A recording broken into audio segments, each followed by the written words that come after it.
Part 7. The lawsuit. The lawsuit arrived 4 days later. Heavy envelope, cream-colored paper. My name typed across the front in cold black letters. I knew what it was before I even opened it. Somehow, I think part of me had known since Christmas Eve. Because people like my family don't lose gracefully, especially not people who believe love is something you earn through ownership. I stood in my kitchen staring at the envelope for almost 5 full minutes before finally tearing it open. The words blurred together at first. Contested estate undue influence manipulation of a vulnerable adult plaintiffs. Richard Usher. Linda Usher. Grant Usher. Holland Briggs, my entire family, suing me. I actually laughed, not a happy laugh. The kind that escapes when reality becomes too ridiculous to process normally. Then suddenly I couldn't stop. I sat down on the kitchen floor laughing so hard tears came into my eyes, because somehow this felt inevitable. Of course they'd do this. Of course. I called Haverson immediately. He answered on the second ring. They filed already, he asked calmly. You knew. I expected it.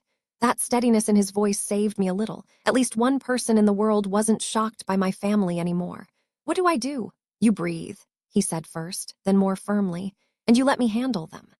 Next 2 months became a blur of paperwork, accusations, and humiliation.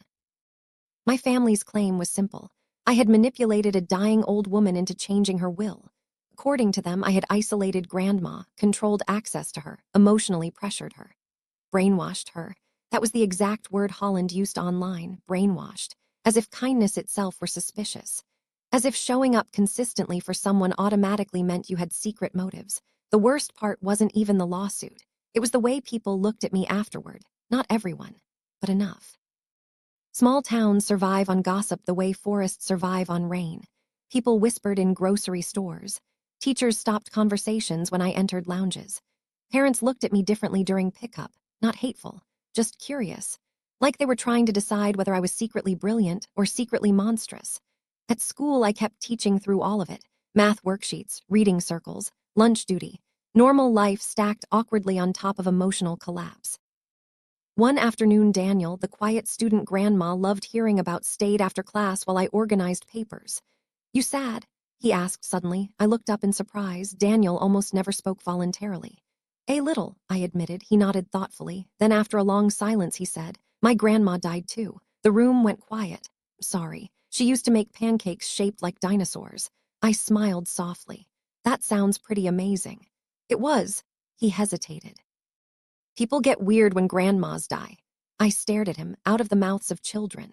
They do, I whispered. Daniel thought for another moment before adding, you don't seem bad though. Somehow that nearly broke me harder than the lawsuit itself, because children still saw things clearly before adults taught them how to distort everything. Meanwhile, Holland turned the entire situation into online content, crying videos, vague emotional captions. Family betrayal changes you. My truth will come out. Thousands of strangers online supported her without knowing anything. That part hurt too, watching people comfort cruelty because it sounded emotional enough. Grant became openly aggressive. Twice he showed up at Grandma's house unannounced, demanding family discussions. The second time, Theo happened to be there helping me fix a leaking pipe. Theo opened the door. Grant immediately stopped shouting, because Theo was 6'3" and built like someone who lifted refrigerators recreationally. What do you want? Theo asked calmly.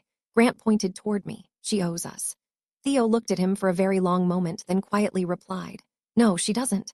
Left after that, I remember watching Theo close the door gently afterward. You okay? He asked.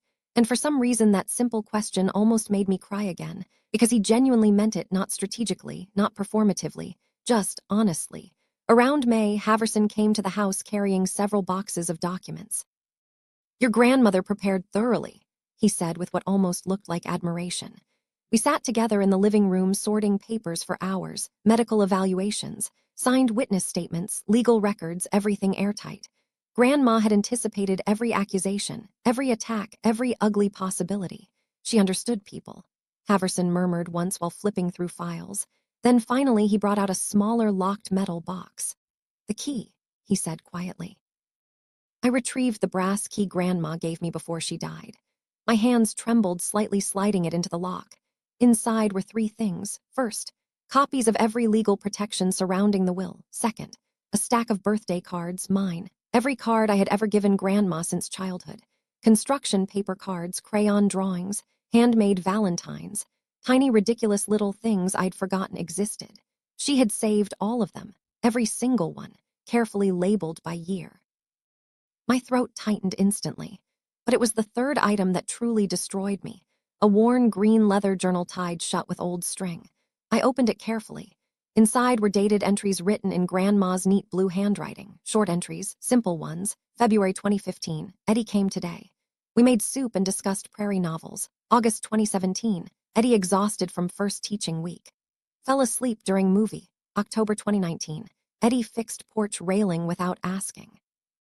Page after page, year after year. Every Saturday visit recorded, every single one.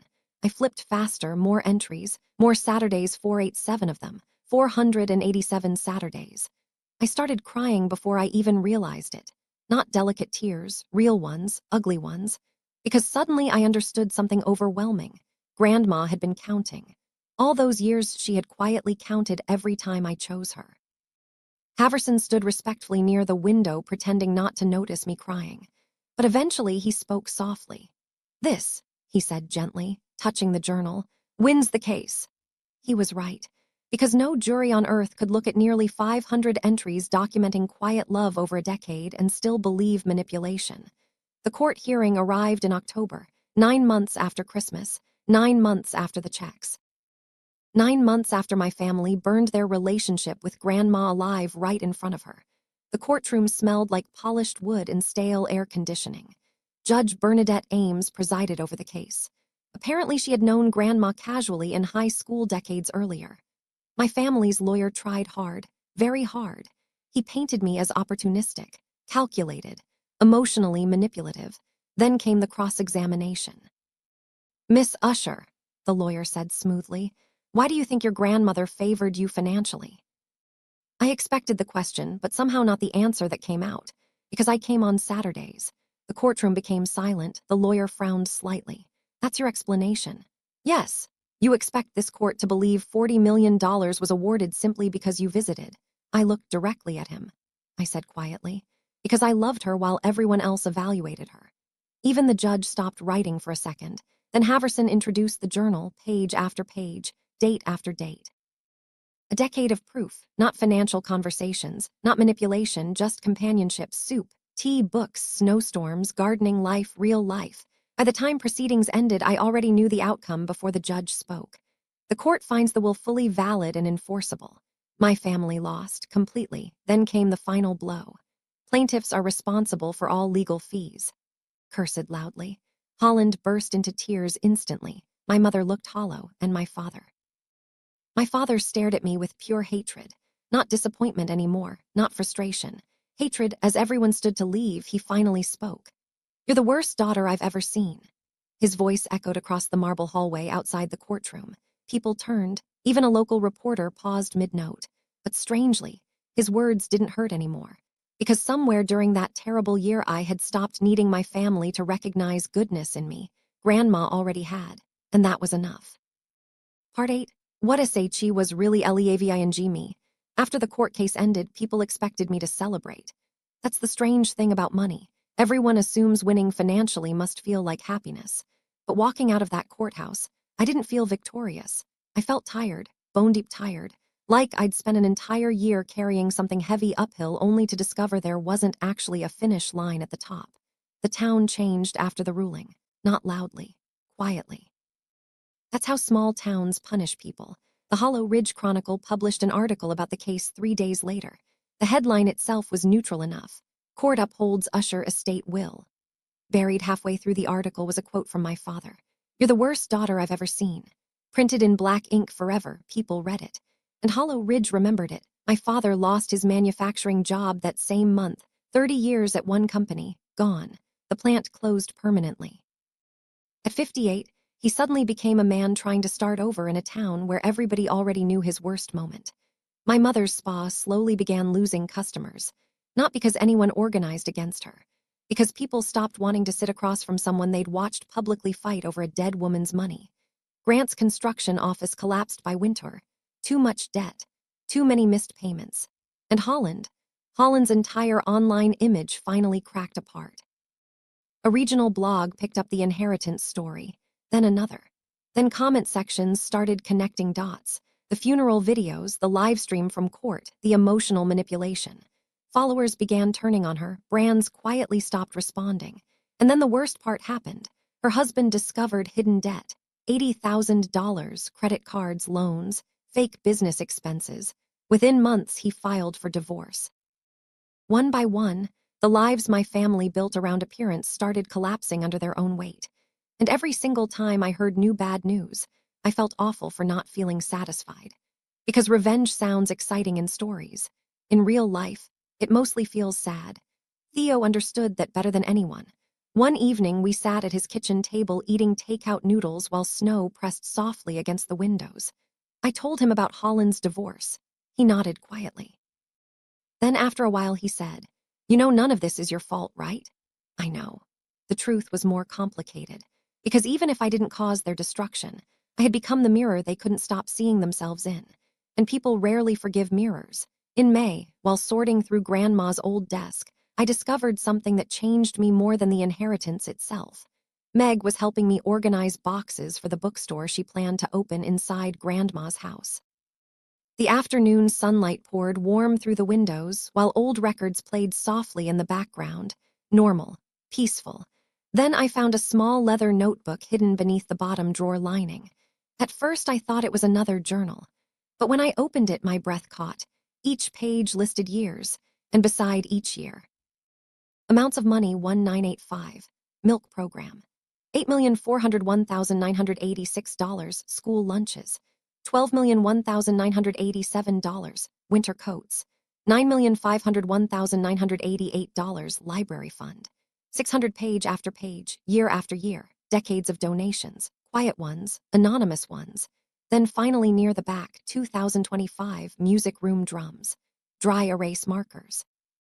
Milk fund. I sat down immediately, because suddenly I understood. My school, Briar Hollow Elementary, the tiny struggling school where I taught children every day, my grandmother had secretly funded it for 40 years. 40 years, milk programs, books, field trips, supplies, scholarships. Even the markers I joked about buying if I ever became rich. My chest hurt so badly I couldn't breathe properly. "She never told anyone," I whispered. Meg looked at me sadly from across the kitchen. "She wasn't doing it to be thanked." I stared down at the notebook, at the decades of quiet generosity hidden inside ordinary handwriting. And suddenly everything about Grandma made perfect sense. The modest house, the simple clothes, the refusal to brag. She never wanted people impressed by her wealth. She wanted them protected by it. There's a difference. And almost nobody learns it anymore. That night I sat alone in the kitchen holding the notebook long after the sun disappeared, thinking about all the children who drank milk because of her, all the families she helped without credit, all the lives she quietly carried while the world never noticed. Then slowly, a realization settled over me. The inheritance wasn't her final gift, the example was. Weeks later, my mother arrived unexpectedly, alone. She looked older somehow, smaller too, not physically, emotionally. Like life had finally exhausted her performance. I opened the door carefully. Neither of us spoke at first. Then she held up a folded letter with trembling fingers. "Haverson gave this to me," she whispered. Grandma had written individual letters for everyone. Mom apparently hadn't opened hers until then. I made tea. We sat quietly at the kitchen table while rain tapped softly against the windows. And for the first time in my entire life, my mother cried without trying to look beautiful while doing it. "She forgave me," Mom whispered brokenly. I stayed silent. "She wrote that she understood how lonely I'd been after marrying your father." Her voice cracked.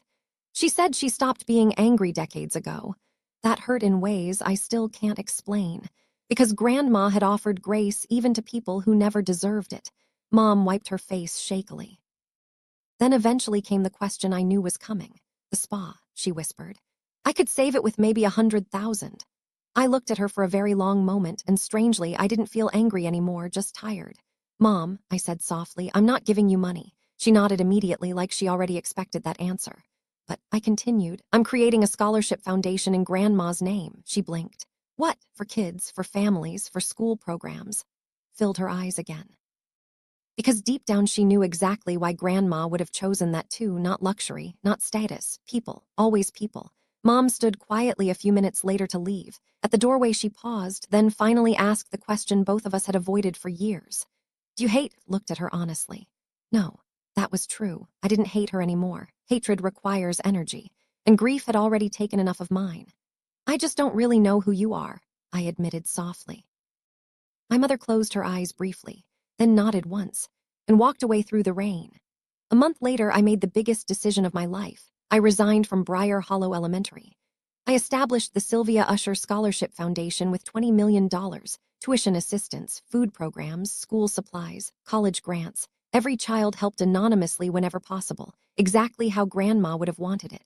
Then I packed my car, not the money, not expensive things, just clothes, books, Grandma's yellow sweater, and the little wooden box from Christmas Eve. I chose a tiny coastal town in Maine almost randomly from a road atlas because the name sounded peaceful. Newberry Cove. I'd never even visited it. But somehow, the moment I arrived beside the Atlantic Ocean and smelled salt air for the first time, I heard Grandma's voice in my head. Eddie is a coastal soul. She just doesn't know it yet. Meg later told me Grandma actually said that years earlier. And somehow that felt exactly like her, knowing me quietly before I understood myself. The cottage I rented sat on a bluff overlooking the ocean, small, weathered, peaceful. The first night there, I draped Grandma's yellow sweater across the armchair near the window, then stood staring at it for a very long time. Because suddenly, for the first time since she died, the grief didn't feel sharp anymore. It felt warm, like carrying someone instead of losing them. Part 9. The life she saved. The first winter in Maine felt nothing like the winter back in Hollow Ridge. Snow still fell. Wind still howled against windows at night. But here nothing felt heavy. The ocean changed everything. Maybe because it was impossible to carry old anger while standing in front of something that enormous. Every morning before school, I stood on the porch with coffee warming my hands and watched gray waves crash against the cliffs below. And slowly, very slowly, I started breathing differently. Like my body had finally realized it was safe. Newberry Cove Elementary sat near the harbor in an old brick building with creaking floors and classrooms full of salt air. My fourth graders were chaotic in the specific way children become when they still trust the world completely. One boy tried eating crayons the first week. Another insisted seagulls were government spies. A quiet little girl named Rosie reminded me painfully of Daniel back in Hollow Ridge. She barely spoke during group activities. Always sat near windows. Always looked like half her thoughts lived somewhere far away, so I gave her patience. Exactly like Grandma once told me. I gave her extra time after class, small conversations, quiet encouragement, no pressure. By spring, Rosie raised her hand voluntarily for the first time. And afterward, while students ran toward recess, I sat alone at my desk trying not to cry. Because suddenly I understood what Grandma had really passed down to me. Not money, attention. The ability to truly see people. That was the inheritance. Everything else was paperwork. The Sylvia Usher Scholarship Foundation officially launched that April. 47 students received aid during the first year alone. Food assistance, college tuition, school supplies, medical support. Every application crossed my desk personally. And every time I approved one, I imagined Grandma somewhere smiling quietly into a cup of tea. I kept the donations anonymous whenever possible, because that mattered. People behave differently when gratitude becomes part of the transaction. Grandma understood that better than anyone. One afternoon, I received a handwritten letter from Briar Hollow Elementary. Inside were dozens of signatures from children thanking the anonymous donor funding free lunches and supplies. At the very bottom, in crooked handwriting, Daniel had written, "Thank you for helping kids feel normal." I had to set the letter down because my vision blurred instantly. Feel normal, not special. Not rescued, just normal. That was always Grandma's style. Help quietly enough that dignity survives. Meg visited Maine in early June. She arrived carrying homemade jam and 3 grocery bags full of books she insisted the cottage emotionally required. 80 years old, she still walked like someone actively arguing with death out of spite. We sat on the porch every evening wrapped in blankets watching the ocean darken slowly under sunset. Mostly we read silently. Sometimes we talked about Grandma. Sometimes we didn't need to. One night Meg looked toward the waves and said softly. She knew they'd destroy themselves. I looked at her carefully. Family, Meg nodded once. Sylvia understood something most people never do. She sipped her tea slowly. Character eventually becomes consequence. That sentence stayed with me because back in Hollow Ridge, that was exactly what had happened, not punishment, not karma, just consequence. My father eventually sold the house I grew up in. My mother stayed in Ohio with her sister. Grant moved 2 towns away for construction work, and Holland disappeared almost entirely from social media after the divorce finalized. The family didn't explode dramatically. It simply dissolved, quietly, like something held together for years by appearances finally losing the energy to pretend anymore. And strangely, I stopped feeling angry about it, because distance changes grief. It sands down the sharp edges. One rainy afternoon in August, I received a birthday card from my father. The first one in over a decade, simple blue envelope, cheap generic card. Inside, in cramped handwriting, he had written only 4 words. I hope you're well. That was it. No apology, no explanation, no request for money, just 4 words. I stared at the card for a long time, then quietly placed it inside the kitchen drawer beside Grandma's letters. I didn't forgive him, not fully, but for the first time. I saw him as something other than a villain, just a deeply unhappy man who spent too many years mistaking control for love. And honestly, that felt sadder. Late that summer, a yellow stray cat wandered through my screen door while I graded papers. Skinny. Torn ear, extremely judgmental expression. Without hesitation, he climbed directly onto Grandma's yellow sweater draped across the armchair, curled into a ball, and fell asleep. I laughed so hard I scared him awake. After glaring at me for several seconds, he went back to sleep. I named him Cather after Grandma's favorite author. He never really became affectionate, more tolerant. Every morning he guarded the sweater like it legally belonged to him. And somehow that made the cottage feel even more alive. By autumn, Newberry Cove finally started feeling like home. Not temporary, not an escape. Home. One Saturday evening, almost exactly 1 year after Grandma asked me what I'd do with $1 million, I sat on the porch watching sunset bleed orange across the Atlantic. Cather slept beside me on the sweater. The waves below crashed steadily against the cliffs, and for the first time in over a year, my chest didn't hurt anymore. Not constantly. I carried Grandma differently now, not like an open wound, like a compass. I brought out the small wooden box she had placed on the Christmas table the night of the checks. The same box everyone ignored. Inside it, I kept letters, now memories, small things that mattered. That evening, I added one more, a letter addressed to her. I told her about Rosie, about the ocean, about the scholarship students, about Cather stealing her sweater, about learning how to live without apologizing for being loved properly. And finally, I told her something I hadn't fully understood until then. The checks had never been the real inheritance. The real inheritance was learning how to recognize genuine love before it disappears. Because most people never do. Most people only notice quiet kindness after the chair at the table stays empty too long. The sun disappeared slowly beyond the water. I folded the letter carefully and placed it inside the wooden box. Then I whispered the words I wish I'd said more often while she was alive. Thank you, Grandma. Behind me, Cather opened one lazy eye like he approved. And somewhere beyond the crashing waves and the cold Atlantic wind, for the very first time, I think I finally understood what peace feels like.